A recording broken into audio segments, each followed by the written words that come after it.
yoyote yule anayenisikiliza saa hii, naomba ajue kwamba kuimba na kumtumikia Mungu sio kazi pekee ambayo inabidi ufanye.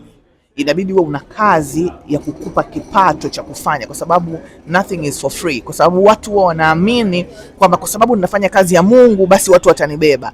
Imefika sehemu kila mtumishi, kila mtu ambaye anafanya let's say gospel and whatever, anategemea abebwe na vyombo vya habari, abebwe na studio, abebwe na nini. So wewe kama wewe inabidi uwe imara, utafute kazi za kufanya, uhakikishe unaifanya ile kazi ili iweze kukupa kipato, uweze kulipa hizo bills ambazo inabidi zilipwe. Kwa hiyo media itakusupport, na narudia tena, media itakubeba na kukufuata pale ambapo inaona thamani yako. Kwa hiyo jitengenezee thamani wewe kwanza, ndipo media itakapokuja na kuanza kukubeba kiutofauti. Haijalishi unaopiga kisingeli, unapiga mapiano, unapiga blues, unapiga reggae. So long as message ni ya Kristo, so long as message ni kupeleka neno la Mungu. Kama ukienda kwa wanatandale wapigie singeli, waeleze Yesu anawapenda, wataelewa.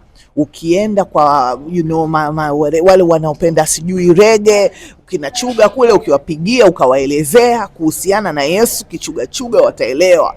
Imefika sehemu inabidi tujue watu walivyo, tuwatafute watu walipo, tuzungumze lugha yao katika maandishi ya wanayowaelewa wao, lakini ujumbe uwafikie.